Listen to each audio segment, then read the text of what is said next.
And next to her, Alex Sobel, Labour MP for Leeds Central and Headingley.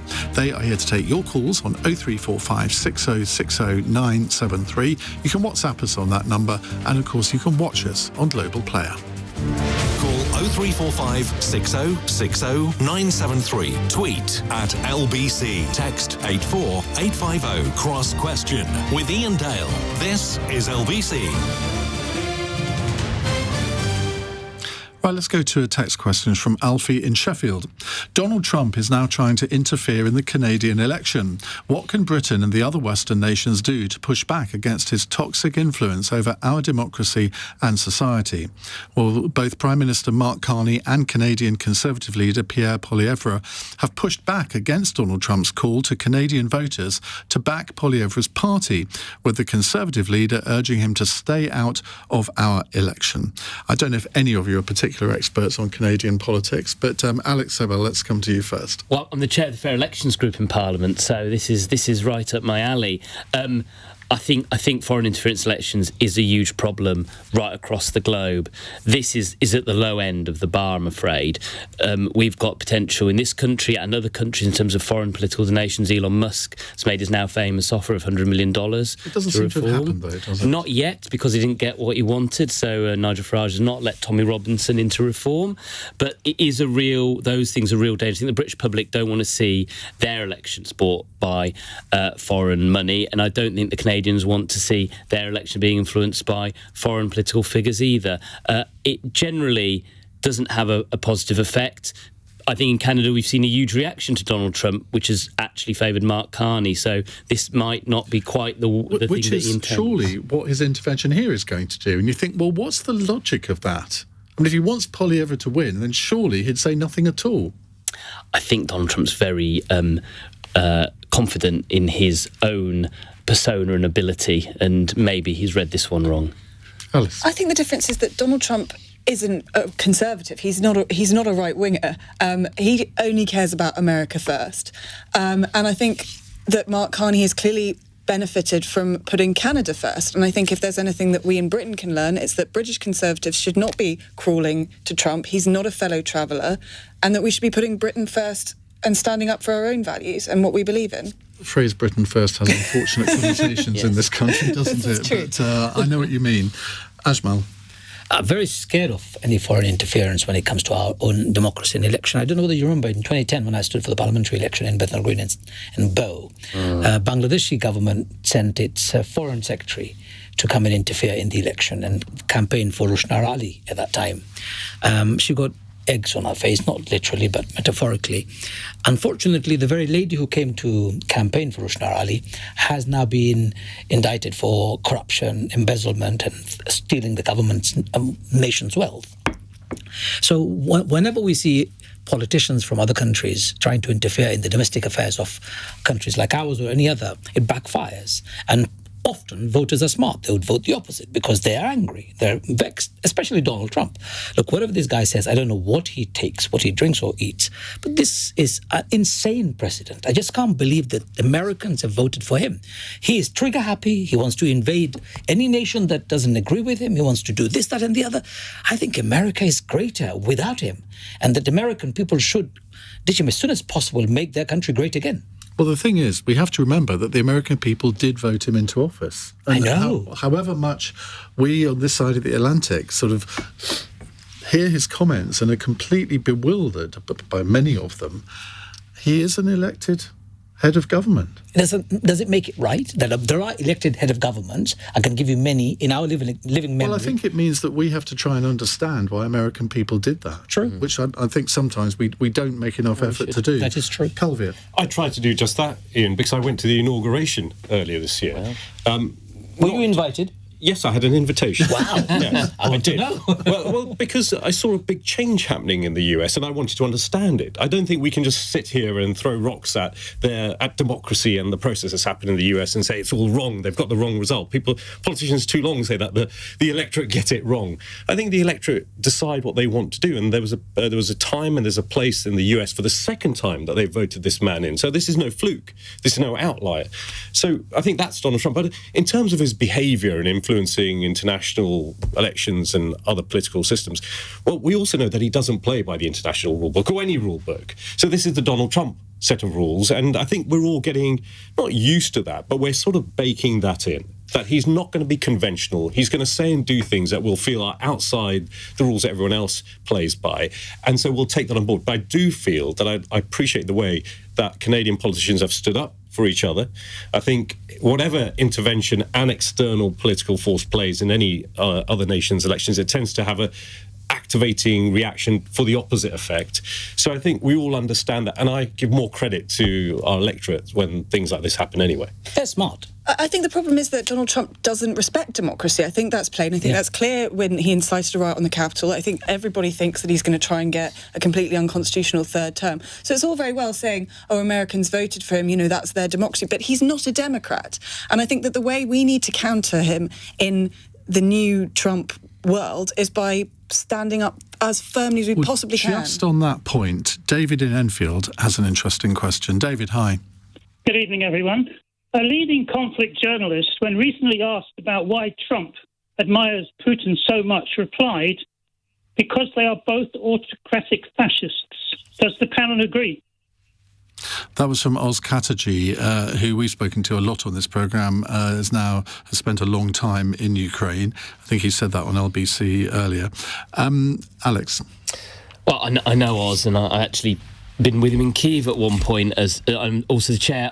This is all playing into my wheelhouse. I'm also chair of the Ukraine group in Parliament. Is there anything you're not chair of? We're only allowed to be chair of 6 groups now, unfortunately for you and everybody else. So hopefully we'll get through all 6 in this phone-in. I think there are real problems around Donald Trump repeating parts of the sort of Kremlin propaganda, the Kremlin lines. You know, the most problematic one by far is that Ukraine somehow started the war, and it was very clear, and we all saw the tanks rolling into Ukraine from Russia and Belarus just over 3 years ago now, and this sort of changing of history, that's a really dangerous thing. And then, you know, we get a slight roll back and then a roll forward. And actually the most interesting thing recently has been that Zelensky managed to have 15 minutes with Trump alone, no advisors, no cameras, in the Vatican at the funeral of the Pope, a great man of peace, also somebody who was very clear about his views on Ukraine and on Russia and on the war. And the Trump narrative was quite different there. So there's clearly something going on in terms of who is influencing Trump and what he's listening and reading. But do you think that Donald Trump is a fascist? I certainly wouldn't use that term. Choosing his words carefully. Ajmal, you don't need to choose your words carefully. I didn't hear the question because my earphone is on. The question was, Donald Trump and Vladimir Putin have been described by journalists in Kyiv as autocratic fascists. Does the panel agree? Enfield, a gentleman, for my neighbour's sake, I'd say yes. Donald Trump has proven over and over again that he doesn't respect democracy. He's even intervening in their judiciary. I hear and I read very fearfully. And his behaviour and support of Putin indicates nothing but his support for fascism. Putin under no circumstances believes in peace. He believes in taking over whatever he can, invading any neighbouring country. He will, if he could, invade parts of Europe. So Putin, the fact that he's supporting, Donald Trump is supporting Putin in itself is an indication that he's supporting fascism. And if you are friends with fascists, I'm sorry, you are a fascist yourself. Would you use that word, Kulveer? No, I would not. He's not supporting Putin. He's not aligning himself with Putin. He's doing what he feels. He's certainly not aligning himself with Zelensky, is he? No, but he's doing what he feels he should be doing, which is trying to, in his words, stop the war. Now, that's his route of doing it. I will not throw around words that say that he's a fascist, because I think we have to be very careful about what that really means and what behaviour fascism actually is, and not rise and create this kind of storm around Donald Trump. Look, as I said before, the American people chose this president, and we have to respect that decision. It was a democratic election. I think what we have to understand is why. why they chose him and what he's doing. And also because he is not a politician. That's the bit that I think we should focus on. He's a businessman. He always has been. And yes, I know there's a lot of jovial stuff put about him being a deal maker and his book, The Art of the Deal. But he does play these rules, which are destabilise, fight many different type of narratives in a negotiation, try to create a lot of noise and then find a way through it. Now, whether that's smart or whether that we think that's silly, that's his game, and that's the game he's playing. I'm getting very scared that you're cheerleading Donald Trump. There's no cheerleading going on here. I'm just explaining what I think he's doing and what he does. But There's no cheerleading. if you're looking at the way he came to power, even this time around, if you call that democracy, fantastic. But there was a massive force, the social media, the money makers, there was a massive force behind him getting elected. I think that's forces behind most American politicians. But So there was when Joe Biden was I understand, but eventually it does have an effect. There is a great scholar, Fukuyama, if I can remember his name correctly, who said you can create false consensus by repeating the same old lie again and again within the masses. I think that was Leni Riefenstahl under the Nazis.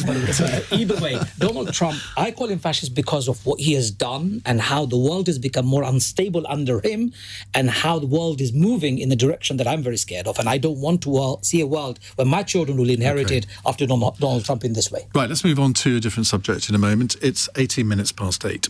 LB.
Concessions. Cross Question with Iain Dale. Watch live on Global Player. This is LBC. 20 past 8 on LBC. Now, with us in the studio, answering your questions on 0345 6060 973 are Alex Sobel, Labour MP for Leeds Central and Headingley, Lord Kulveer Ranger, Conservative peer, Alys Denby, Opinion and Features Editor of City AM, and Imam and broadcaster Ajmal Masroor. Kim has a text question. Kemi Badenoch told you earlier we shouldn't vote for protest parties like Reform UK. But can you see the Tories ever working together with Reform? Kulveer? No, well, I think Kemi has said recently, in the last 24 hours or so, that at a local level, there might be pacts between people once we see the shakedown after the elections on Thursday. And I think that's something about what happens at local politics, councillors united in the best interest of what they need to do locally. But I think at a national level, I think we, and I'm pretty clear, that we are the Conservative Party of the United Kingdom and Northern Ireland, the Unionist Party, and there are a set of principles, the oldest and most successful political party. And I think that value system that Kemi explained when you asked her conservatism, which reflects in what most Conservatives believe in, is what draws Conservative voters. That's not what Reform are about. And I think there's a clear difference between the two parties. So working together at a national level is not something I can see happening at the moment. Because I was a bit disappointed that we didn't have a question from a listener on this subject in the last hour, because she said, I was on the panel on Trevor Phillips on Sunday yesterday on Sky when he interviewed her, and she said to him that there will not be a coalition with Reform at national level, and he said under any circumstances, but she wouldn't quite repeat under any circumstances. But the killer question, which I had prepared for that, if somebody had Is asked this what the I'm question, getting now, Ian? this is what you're going to get Excellent. now. Would you? Imagine you're leader of the Conservative Party, Kulveer. I mean, just imagine. Oh, that. God. I'm sure it's run through. Oh, your you've head. all imagined it. Exactly. We know that. Would you prefer a Labour government for another 5 years or a Conservative Reform coalition for 5 years? Because in the end, that's what it comes down to. Well, that is a killer question, but you're asking the wrong person. It's the question for the electorate. Because the Conservative Party, my party, will set out its principles, its beliefs, its values, and what policies those beliefs and values sit on, and what we will aim to do for the benefit of the people of this country. And it will be up to the electorate to decide whether they both believe in those policies but also trust this party to do it. Now, what we have on the other side is obviously Labour and wherever they will be. But I don't see Reform as a party that has those values and those policies. And they've got a lot of... There is a crossover in some policy areas. I mean, more of a crossover with Reform and Conservatives than Labour and Conservatives. I think the only area that I can see it at the moment is a conversation that somewhere sits around immigration. The rest of it, no. When we saw what Reform put forward in the last general election as their budget, that's sat more around Jeremy Corbyn spending policies than it's sat anywhere near Conservative spending policies. So I think the electorate will take a good long look at what a policy agenda from Reform will look like. Not the noise that we see around, the leadership of Nigel Farage and him having a pint down the pub with most people and feeling like the common man. But when it comes down to leadership, a cabinet, a set of policies, running the country, foreign policy, how a budget will be set out, I think you'll see vast differences between the Conservative Party and Reform. Reform has given many of us its clear identity when it attacked the Muslim community here, demonstrated the Islamophobic nature and culture it has been promoting, championing. Tommy Robinson, of course, he hasn't been allowed into Reform, but they're allies in many of their campaigns. Well, hang on a minute. The fact that he's banned from joining Fair Reform... enough. I understand that. Steady on. Of course. But Nigel Farage has proven that he is not a friend of the Muslim community at all.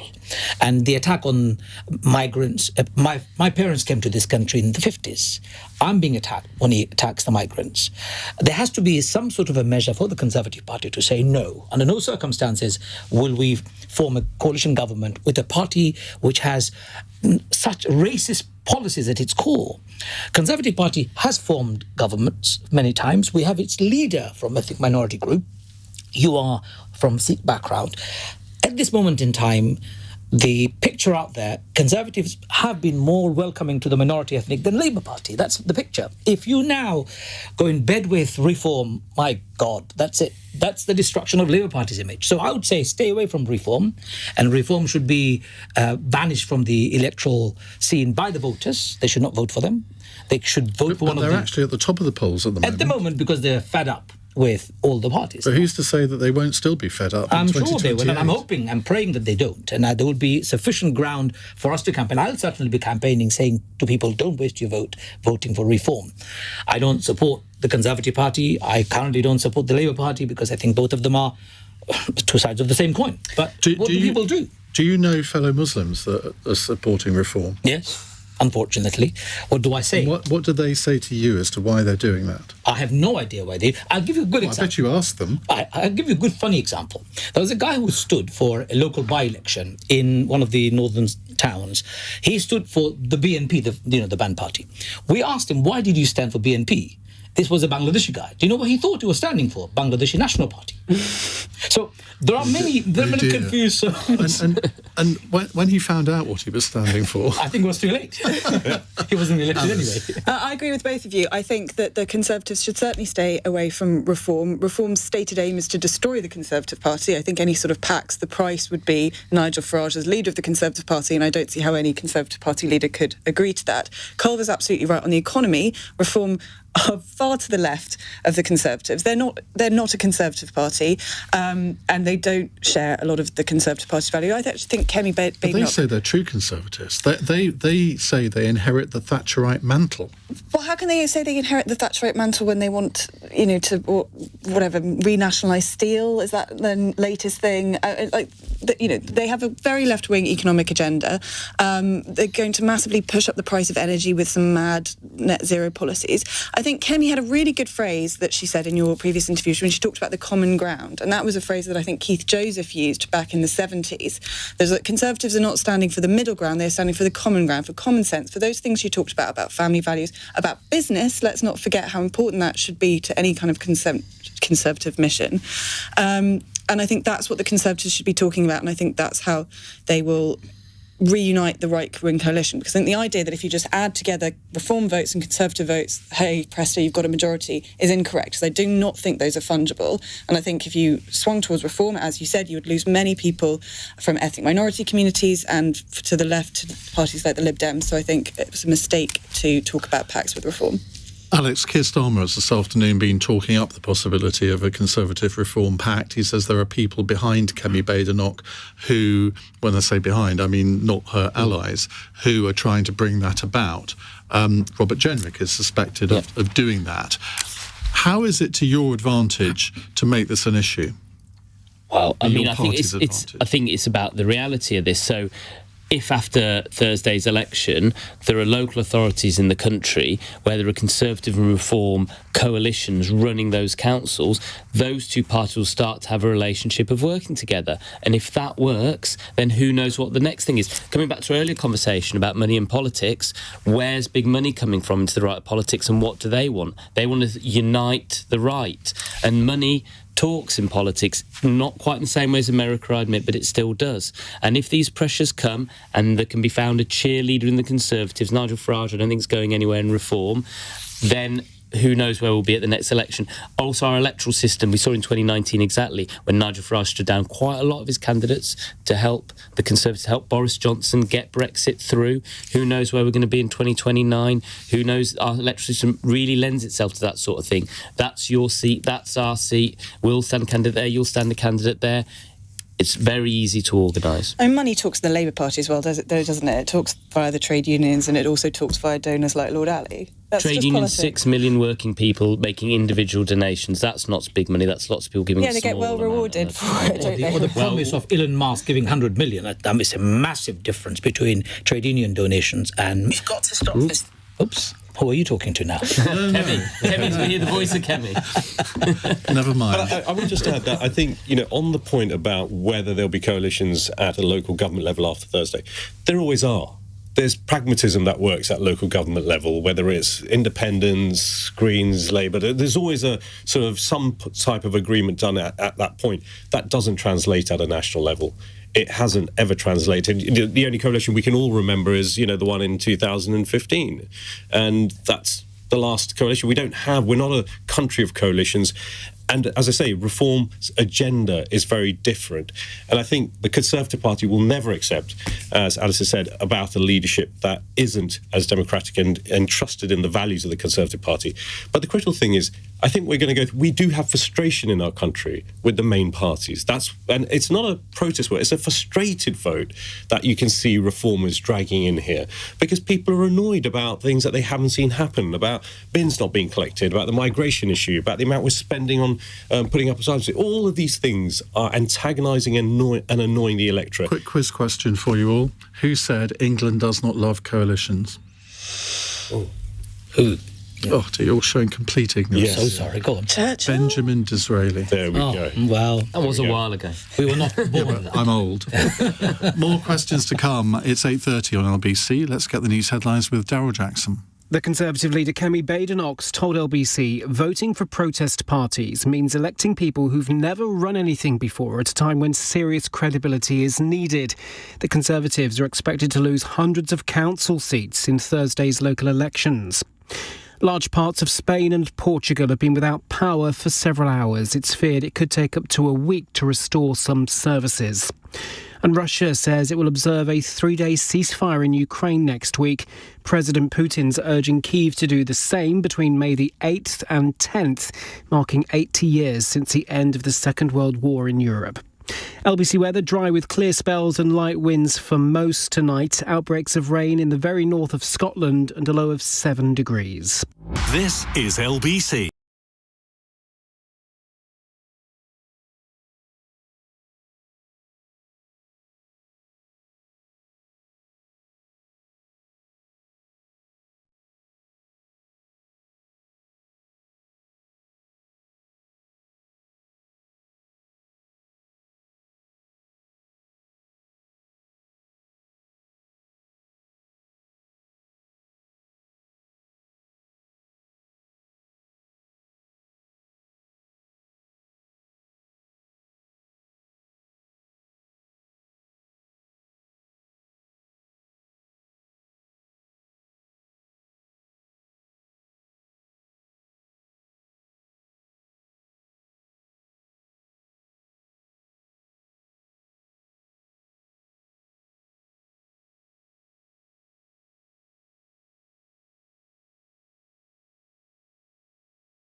Leading Britain's conversation. Cross question with Iain Dale. Alexa, send a comment to LBC. 8:33, Labour MP Alex Sobel, he's MP for Leeds Central and Headingley, is here. Lord Kulveer Ranger, Conservative peer. Alys Denby, Opinion and Features Editor at City AM. And Ajmal Masroor, Imam and broadcaster. You were having travel problems yesterday, weren't you, Ajmal, in Liverpool, which, given what happened in Liverpool yesterday, I must admit I'm not surprised at. I know. I went with great hope. There was a meeting, Abdullah Quilliam Mosque, Britain's first mosque. I don't know whether you know, it was established in Liverpool in 1889 by a Scouser, not a foreigner, a local Liverpudlian. So there was a trustees meeting. I went and I couldn't get back because a Liverpudlian Muslim in 1889. There can't have been many of them to the panel. No, he was on his own. But by the time he'd finished his work in 10 years, it converted 600. 600, really? Yeah, the mosque was very vibrant. We lost it for 106 years. So, just while I think of it, can I ask you a question? Go for it. The Catholics have the Pope. Yes.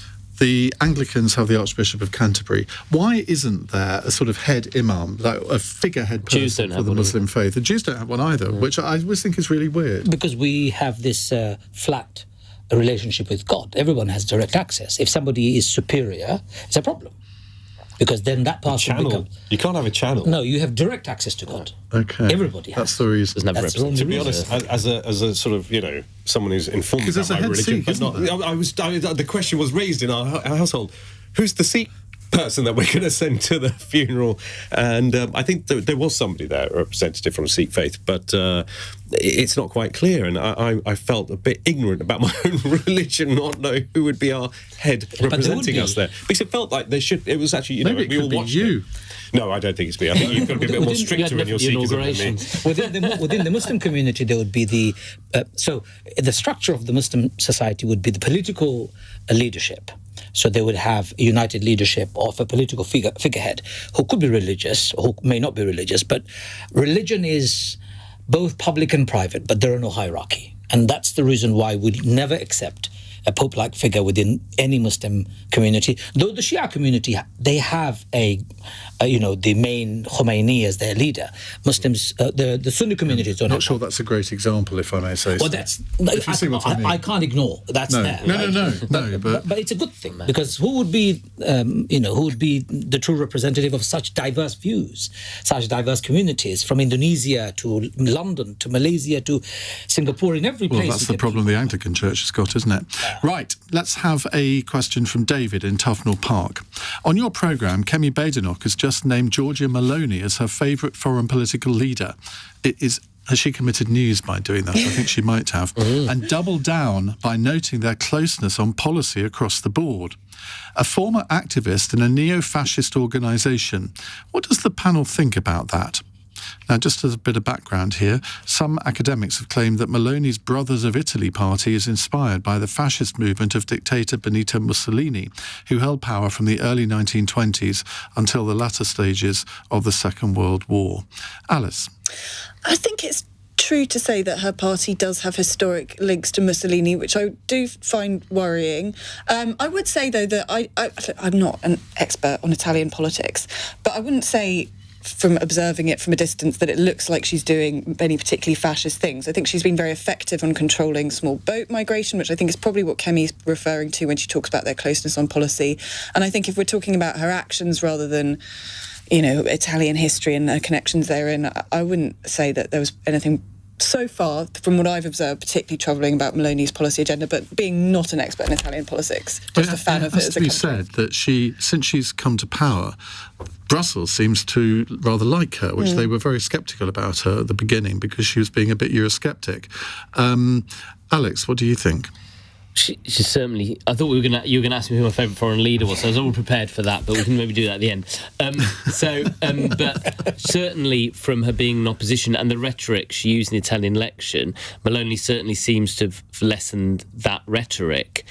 But Kemi's in opposition like Meloni was before she was leader, so maybe this is a sign that Kemi's rhetoric is going to reflect Meloni's rhetoric, which is a lot more like Nigel Farage's than traditional Conservatives.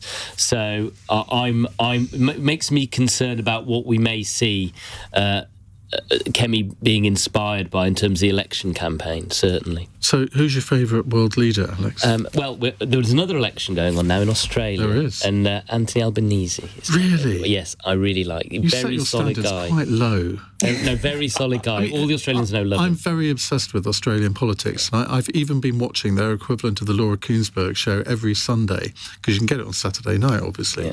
And he's so uninspiring. I mean, his opposite number isn't much better, but it's what you deliver. It's what you deliver that's important. Jacinda Ardern's gone now, otherwise it would be Jacinda. Yeah. Alice, who's your favourite world leader? I love Macron. I love how French he is. God. I just think he's so... Oh, there's no hope for you, is there? He's so vain. He loves the Elysee Palace. He's always wearing makeup. I just think he's brilliant. I just think he's so French. I think he's a great embodiment of that nation. And he's so proud as well. He's so, he's just You're so far too young for him. Ajmal. Macron, I'm shivering in... never mind. I do like Jacinda. I still do admire the way she did and led the country. So since then, I haven't got a new one, really. I've been looking for a good political leader who I can follow or I can promote, but I haven't found one. I think the problem with our political leaders nowadays is that they're very self-obsessed. It's not any longer service that they provide to the community. It's all about themselves. It's about career. It's about their name, their fame. What happened to actual service to the people who voted for you? Anyway, back to Meloni. Yeah, okay. So Meloni is right. She said something very powerful, and that's really shaken the entire Muslim population across Europe. She said Islam is incompatible to Europe. And she wrote a foreword in one of the magazines that was presented to a far-right conference in the earlier parts of her life that outright said Islam is the problem. For me as a Muslim, European Muslim, lived here all my life, my children, everything about me is Europe. I can't see a reason why anybody who is informed about Islam would say anything like this. You said that's in an earlier part of her life. I mean, she could have been... She still says...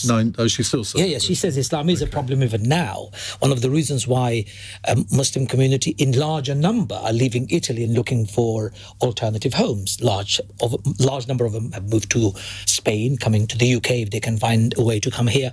It is very sad.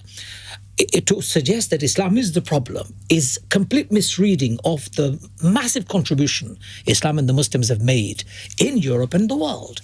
And for a leader like her to make that, I have a problem. And of course, her new fascist link puts her, unfortunately, at odds to the rest of us. And for Kemi to say that she is her favourite, that really paints a terrible picture for the Conservative Party. And I would say to our listeners, note this, please, in the next election.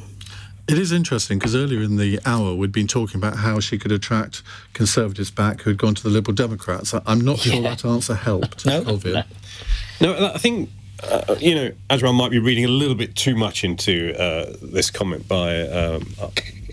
Well, what Kemi. else is there to read into it? Well, I think, hearing from some of Kemi's team, I think what's happened is that they've met quite regularly recently on the sort of, international leaders circuit that they've all been on, and recently, obviously, at the Pope's funeral. And there's been a bit of a mutual respect between the two of them about, strong female political leaders dealing with quite big issues, as you say, having been in opposition, Kemi in opposition, and seeing that similarity, you sort of forge a very short, sharp friendship. I'm sure we've been there under pressure. You meet someone who's in the same kind of boat as you and suddenly think, I've got a lot of it in alignment. You're trying to justify a racist, fascist, Islamophobic leader of Italy. No, I'm not trying to justify. I'm trying to explain saying what Kemi's favourite leader. I think, Ajmal, you need to listen a bit more to what I'm saying. I'm because listening I'm not very trying to carefully. justify. I'm talking about what Kemi is thinking. Be honest about it. I am being absolutely because honest. Kemi saying this lady is her favourite politician, it's a massive red flag for the Conservative Party. I think, look, any politician is a red flag to some people, right? You can name any politician. And actually, Ian, you were asking about favourites. I agree with Alys. I like Macron, actually,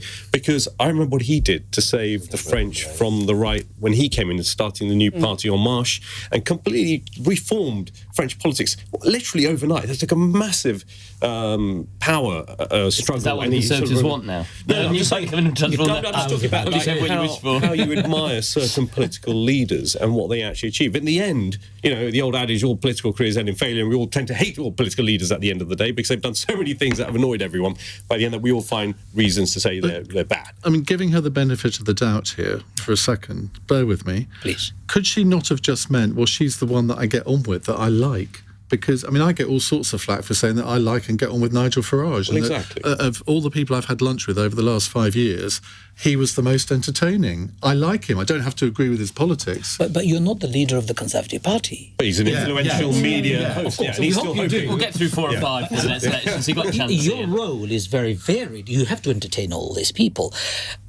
Kemi has... He was paying, by the way. Oh, okay, fair enough. Kemi has a very particular role. Well, she has to talk to other world leaders, doesn't she? But she has to take an electorate with her and to align yourself with a very unsavory person, a person with checkered history, a person who is racist, a person who is Islamophobic. I would say, please, if anything, find a different name. Even if you couldn't find one, just make one up, but just don't align with somebody like that.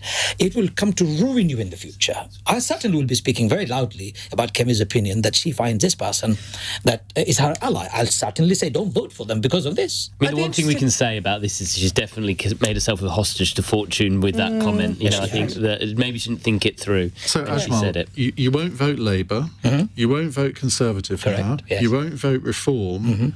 I thought you were a Happy Lib Dem. days for the Lib Dems. I thought you were a Lib No, Dem. I'm not. I've left. no. 2012, I left. Oh, no, so you left the Lib Dem Greens. I stood independent in the last election and destroyed Labour Party's majority. Where they had 40,000 majority. Guess how many they have now?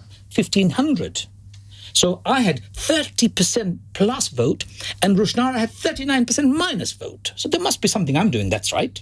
Well, Nearly there. she better watch out at the next Of course election. she is. Is all She's I going can to be say. very careful. Right. Lots more questions to come. 0345 6060 973 on WhatsApp, or you can call. It's 8:45.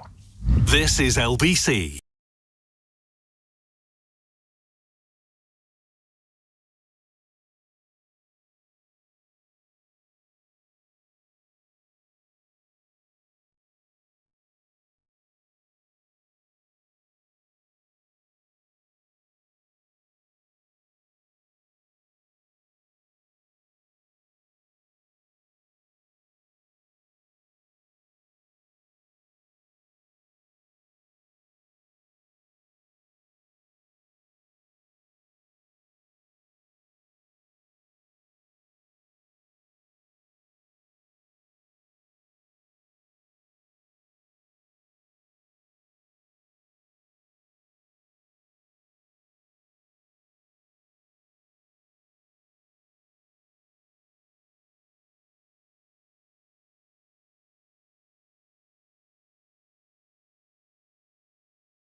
Restrictions apply. Cross Question with Iain Dale on LBC.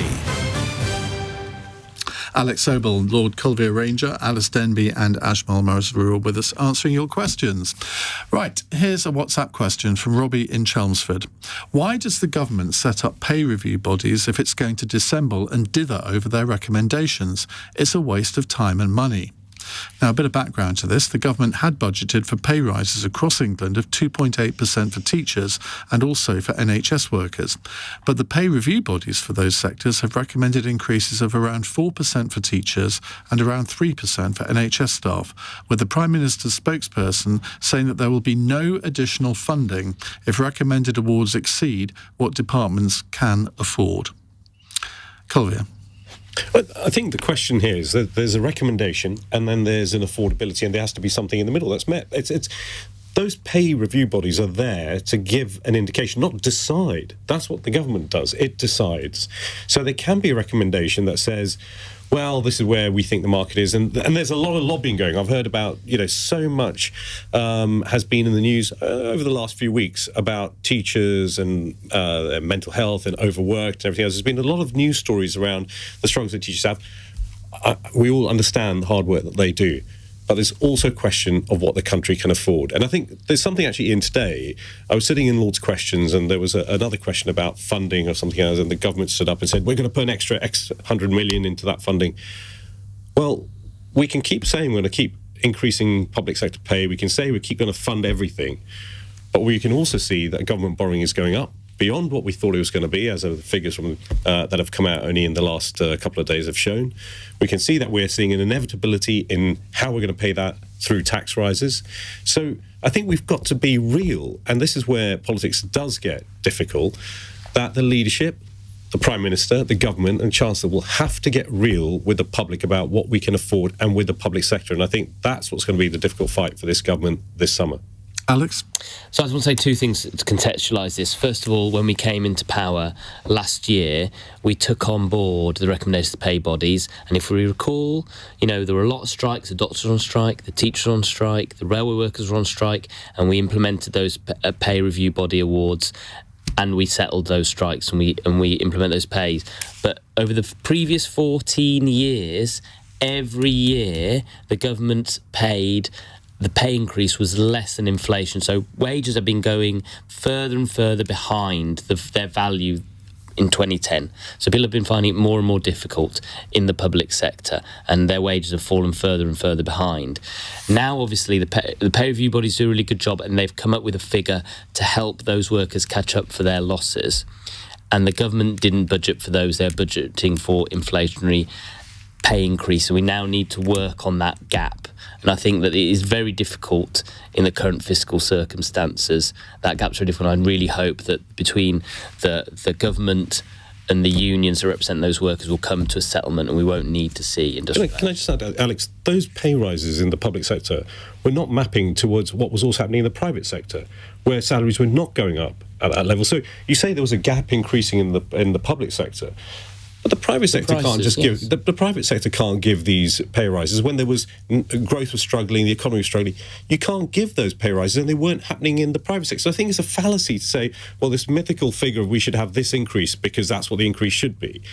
It's not real. We can't afford that. There's no one in the public sector who gets a 35% pension contribution, or it's 28% plus 7%. There's no one in the public sector that gets big bonuses either. Teachers get that. They don't get big bonuses. No, of course they don't get big bonuses. No, they get huge they bonuses. actually do in some academies.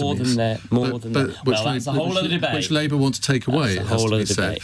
But in terms of, it doesn't sound much, the difference between 2.8% and 4%, but it probably amounts to billions of pounds, doesn't it? I think Robbie in Chelmsford has really put his finger on an accountability issue in our politics, that so many of these decisions have been farmed out to arm's length bodies to allow politicians to claim that, this is the recommendation, so that's what we've got to do. And I'm glad to hear the way you're talking, because I'm thinking Labour do seem to now be realising that they have to be a bit more honest with the public about what is affordable. I think you're going to have a real problem if you're going to say to these to the teachers and the nurses, look, okay, fine, you get your pay rise, but it's coming out of departmental budgets, then you're going to get strikes, and you're going to have to be honest about what's affordable.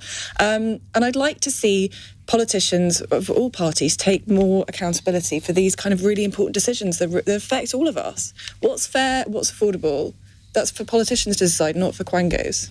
Ajmal? We have wasted billions in foreign wars, supporting countries and wars that have not benefited us at all. And even if it did benefit us, it has proven again and again that we have supported injustice, occupation, and other ill program. If those wars were not waged, those money could have been channeled into supporting public sector pay rise.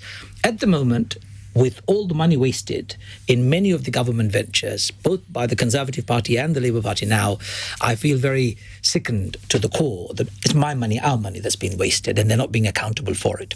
And often the fall guys are the public sector workers, the NHS workers. They're not. They're doing a great service. They deserve to be paid. They deserve to be paid well. I agree, affordable, sensible payment.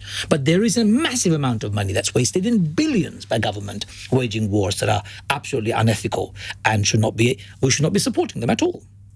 Yeah, the only foreign war we're supporting at the moment is Ukraine. You're saying that we shouldn't be supporting Ukraine. And Israel. No, we're not. Well, we're not paying for any. We're supporting by. It's got nothing to do with public sector pay. We're not spending money on the war. Only on Ukraine. Gaza. Only on Ukraine. Even in Ukraine, look at the mess that we are in right now.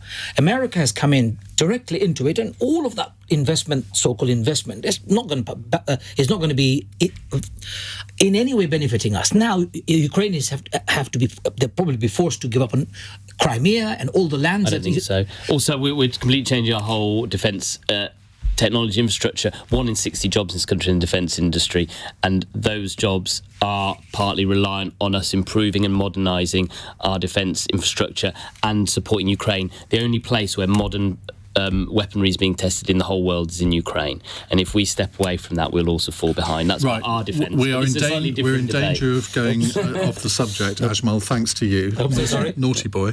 Let's move on to a WhatsApp question from Ian in Cornwall. The Guardian says that the government's culture department has been lobbying the golf organisation who runs the Open Championship to take their tournament to Trump Turnberry Golf Course in Scotland because he's asked for this to happen several times. Should the government be listening to Trump on where our cultural events go to? Should he still be invited here to meet the King too? I'm pretty sure Turnberry has been used for the Open before. Is it the same Turnberry course? Is it? I assume so. I'm a golfer and I know a little bit about it, but possibly not enough. I've never heard this at all. I've never seen a news story. This might be breaking news, but this sounds highly unlikely. The RNA, from what I understand, have complete independence to choose the venue. So I don't believe the story. Alys? I don't think have a problem with Britain trying to use its soft power to influence Trump in this way. Trump absolutely loves baubles like this, right? He's delighted about his state visit from the King. It was, a brilliant bit of theatre when Keir Starmer brought that letter out of his pocket in the Oval Office. Letting him hold his golf tournament at his place, whatever, who cares? I think what matters much more is what we do and the policies that really matter when it comes to Ukraine, when it comes to tariffs, when it comes to our own economy. I think that matters much more than however much we kiss up to Trump in these kind of fairly trivial ways. I must admit, I'm tempted to agree with you, Alex, on this, because I'm pretty sure that the venue for the Open Championship is decided like 8-10 years in advance, so the different courses can have time to prepare. So I'm not sure, this doesn't have the ring of truth to me. It doesn't sound plausible. Are you a golfer? No, but I think we shouldn't allow him anyway. But nevertheless, that's because I don't like Trump. You can obviously... So we shouldn't let anybody in this country that you don't like? No, Trump especially. You welcome anybody else. Trump has a... Meloni? Victor Orban? Victor Orban. Well, my wife is Hungarian. If you ask my mother-in-law, she would say no. And she doesn't live here. She lives in Hungary. No, you've just got her into trouble. Well, she'd be very happy. We have a problem with... I have a problem with Donald Trump, not just from now, but from before. And I'm just worried about where America is heading. When I go to America, I actually feel very much at home. I say to people, if I could restart, I would go to America. But that's not the America, Donald Trump's America is not the America I recognize. America is a place of opportunities, freedom. You can sense it in the air. But under Donald Trump, last time around, my visa got revoked as I was about to board a plane to go to America. So we have been at the receiving end of Donald Trump's awful policies. And I think this guy needs to be, I don't know what polite word one can use, but We'll find one because disengage we've got from 4 minutes to go to disengage from I all thought the Americans apologised to you, though, about that. They didn't apologise. They wrote to me saying, come and take your visa, when I threatened to lodge a case in American courts. And what I like about America is that there is a system by which you can get justice done eventually. Guess what? Bangladesh banned me from going, and I couldn't get justice done until the government of the past was overthrown. Now I've been and come back. So, Is there a country that you'd like to be banned from going to? no, I'm sure it could be around. I'd love to go to every country. I'd love to go to every That's a country. boast, though. So I can't go to many Middle Eastern countries because of my view about those dictators and despots, and I think that's a badge of honour. Bangladeshi government banned me because I exposed them for their all sorts of evil that they've done, and we now know. And America, I don't know why. I think it's Donald Trump. Just somebody pressed the button and I got banned for 5 years. But eventually I went. Love the country, but just don't like Donald Trump. Okay, Kulveer. Well, I'm just thinking the nation state that Ajmal will be running as an autocratic leader will be quite an interesting place. And he'll ban from coming into a benevolent one. Yes, you will be a benevolent leader, I'm sure. I'm sure. What was the question again? It was golf, The wasn't it? question was about whether the culture department is right to, it's allegedly said that they've been lobbying the golf organisation who runs the Open Championship to take their tournament to Trump Turnberry Golf Course. I think what this plays in is that broader conversation about how are we going to deal with Donald Trump. You know, should we put out the red carpet to him? Some people have, like Ajmal, have extreme views about their personal views on the President of the United States. Others believe in our soft power, like Alys was saying, and how we should use that effectively. In fact, we're quite uniquely placed. Donald Trump does like Great Britain.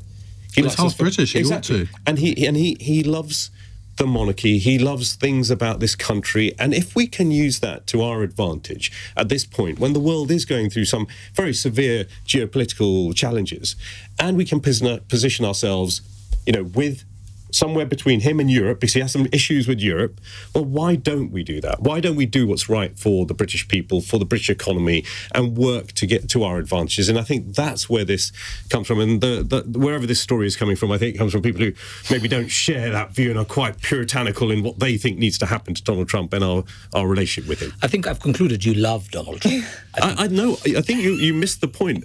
I want to support our people. I want to support Britain. I want to see what's right for British people. How do we get the jobs, the investment, We the don't growth? need Donald Trump to be great again. Well, no, we don't. Well, we need alliances. Correct. And we need to be with influencing people in what we believe in, taking our values forward. And if that means talking in a way that the other person can understand us, that's what I support. Right. Fun question, which I forgot to tell you about during the break. It's from Jenny in Didcot. While Trump wants... This programme is dominated by Donald Trump, isn't it? Everything nowadays. While Donald Trump wants to send the golf tournament to his course, Sadiq Khan wants London to host the Olympics again in 15 years' time. Which one massive event, whether it's sporting, in the arts or anything else, would you love to bring to the UK, and where would you host it? E.g., you could bring the Oscars to Manchester if you wanted to. Kulveer. Eurovision. Oh, I'm with you on that. I love Eurovision. Ding I do, dong. and we're never going to win it. We just whether Actually, it's we've got a good song this year.